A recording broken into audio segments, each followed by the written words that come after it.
Sud Radio, Osez entreprendre, Thomas Binet. Lancez-vous dans la grande aventure de l'entreprise, comme tous les dimanches avec Thomas Binet. Bonjour Thomas. Bonjour Jean-Marie. On parle de quoi aujourd'hui ? On va commencer par la saga des galettes Saint-Michel. Et puis notre grand témoin, Frédéric Lavenir, président de l'ADIC, l'Association pour le droit à l'initiative économique. Nous le recevons à l'occasion du 15e anniversaire de la création du régime d'auto-entrepreneur.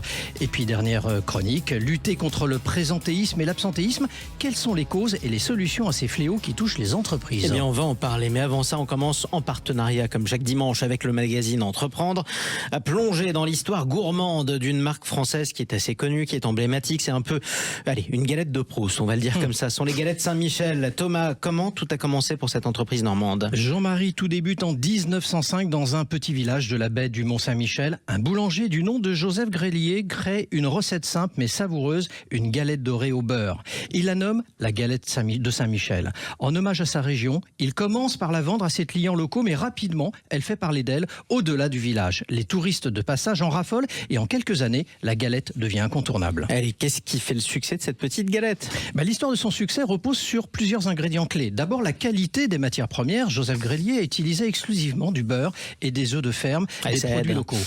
Ça aide pour que ce soit meilleur. Absolument. Et ensuite, la simplicité. Contrairement à d'autres biscuits de l'époque, la galette Saint-Michel n'était pas surchargée de sucre ou d'artifice, juste du bon goût authentique. Enfin, il y a eu une innovation qui a tout changé, la conservation dans des boîtes en métal qui permettait de garder les galettes croquantes plus longtemps et donc de les vendre partout en France. Bon, tout ça c'était il y a 119 ans. J'imagine que la marque a évolué depuis. Oui, elle a su s'adapter à son temps. D'abord, dans les années 70, Saint-Michel s'industrialise pour répondre à la demande tout en cherchant à conserver son savoir-faire artisanal. Elle innove avec d'autres produits phares comme les madeleines et les biscuits bio. Aujourd'hui, Saint-Michel est une entreprise engagée dans le local et le durable avec des ingrédients 100% français et sans huile de palme. Mais une chose reste inchangée, ce goût authentique qui fait le bonheur des petits et des grands depuis plus d'un siècle. Ça y est, vous nous avez donné faim, évidemment. Merci beaucoup Thomas Binet. Tout de suite, on accueille votre invité Frédéric Lavenir, président de l'ADI, l'Association pour le droit à l'initiative économique. Bienvenue à vous sur Sud Radio. L'ADI accompagne des créateurs sans argent, sans formation à s'installer. Elle les finance et elle leur apporte même des conseils et elle les suit. Vous êtes Frédéric Lavenir, l'invité de Thomas Binet. Bonjour. Bonjour à vous. Alors on va s'intéresser effectivement dans un instant au régime de l'auto-entrepreneur, mais en quelques mots, Jean-Marie vient déjà de développer l'acronyme et de donner les grands éléments de l'ADI, mais est-ce que vous pouvez nous en dire un petit peu plus sur ce qu'elle a dit, comment elle fonctionne, qui peut avoir recours à l'aide, les trois questions, et comment se mettre en relation avec vous, parce que c'est plus important pour ceux qui nous écoutent aussi. Alors l'ADI, c'est une association qui a été créée il y a 35 ans maintenant par une femme exceptionnelle qui s'appelait Maria Novak. Et qui s'est donné pour mission, depuis l'origine, de faire en sorte que personne ne soit empêché de créer son propre emploi, que ce soit par des obstacles financiers, administratifs, juridiques, culturels, etc. Et donc aujourd'hui, effectivement, comme vous l'avez très bien dit, nous accueillons, nous accompagnons dans la construction de leurs projets, nous finançons et puis nous formons et nous accompagnons des créateurs d'entreprises qui n'ont pas accès au crédit bancaire et qui trouvent chez nous à la fois cet accueil et ce financement. Alors justement, le financement, il y a des limites ou il n'y a pas de limites ? Alors le financement, ce sont de petits projets puisque nous finançons jusqu'à 12 000 euros. D'accord. Et ça commence à quelques centaines d'euros pour des personnes qui n'ont pas accès au crédit bancaire. Et je réponds à votre première question, qui viennent chez nous, soit par le bouche à oreille, parce qu'ils ont entendu parler de nous par un ami, par un membre de la famille, soit à travers notre site adi.org qui donne toutes les informations et qui permet d'accéder à nos services, soit par des partenaires comme par exemple France Travail avec qui nous travaillons depuis très longtemps et qui recommande à certains demandeurs d'emploi par exemple de venir chez nous, ou avec des associations locales sportives d'alphabétisation, d'accueil de migrants, de réinsertion qui orientent chez nous les personnes qui s'adressent à elles. Et puis dorénavant, parce qu'ils vous auront entendu dans Osez entreprendre sur Sud Radio. Absolument, et j'en suis ravi. Frédéric Lavenir, on va définir, c'est quoi d'abord une micro-entreprise pour nos auditeurs ? Une micro-entreprise, c'est d'abord une entreprise comme les autres.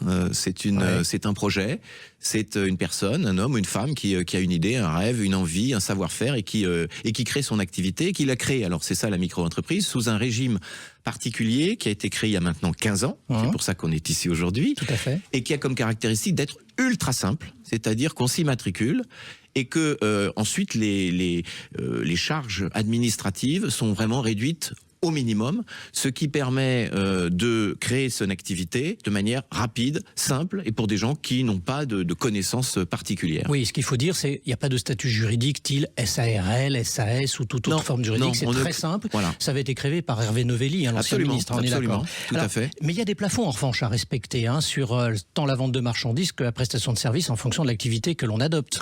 Oui, absolument, puisque micro-entreprise, on voit bien, il s'agit de très petites entreprises qui se créent soit dans un premier temps pour ensuite grossir et se développer, soit, on en parlera peut-être dans la suite de cet échange, pour rester à un niveau modeste, mais qui effectivement doivent respecter des seuils au-delà desquels ils rentrent dans le droit commun de l'entreprise.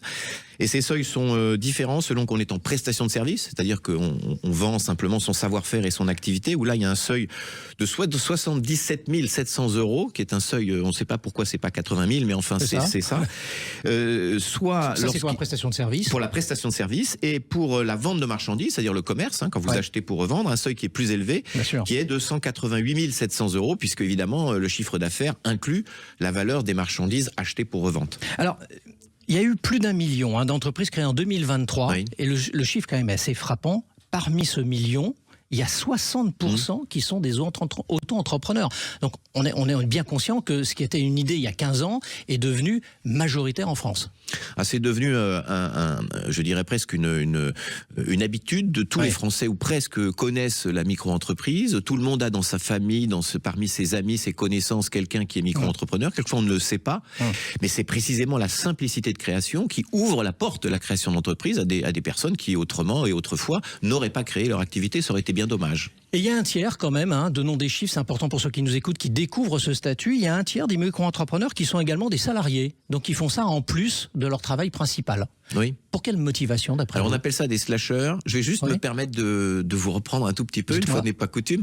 Il arrive bien souvent que ce soit le travail salarié qui soit le complément du travail indépendant. À voir aussi comme ça, parce que pour beaucoup de personnes que nous rencontrons, de créateurs d'entreprises, en réalité, leur énergie, leur implication personnelle est beaucoup plus dans leur projet d'entreprise, et ils conservent un emploi salarié pour compléter leurs revenus, pour s'assurer, on y reviendra peut-être, une protection sociale que la situation de travail indépendant dans notre système aujourd'hui n'assure pas de manière satisfaisante. Mais pour beaucoup de personnes que nous rencontrons, que nous accompagnons et que nous finançons, l'activité principale, c'est l'activité indépendante. Oui, et puis ce qu'il faut dire aussi quand même, c'est contrairement aux idées reçues, une micro-entreprise, c'est pas une micro-clientèle au sens petite. Il y a quand même, on va donner quelques chiffres, en moyenne c'est quand même 48 clients pour une micro-entreprise, et même 28% quand même de ces micro-entreprises ont plus de 100 clients. Donc c'est une véritable activité et c'est vraiment installé.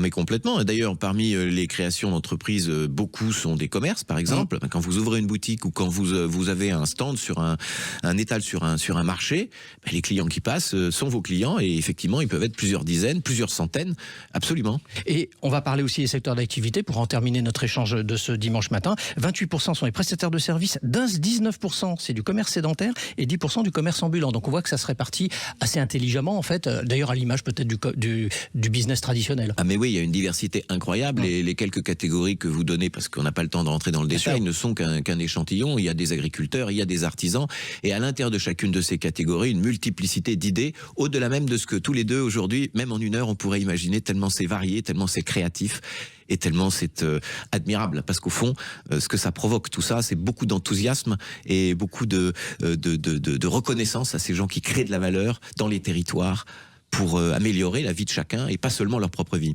Merci à vous. Merci d'être intervenu sur Sud Radio. Je rappelle, Frédéric Lavenir, que vous êtes le président de l'ADI. Tout de suite, on explique quelque chose. Bruno, le spécialiste des fournitures et de l'équipement pour les professionnels, présente Sud Radio, Osez entreprendre, Thomas Binet.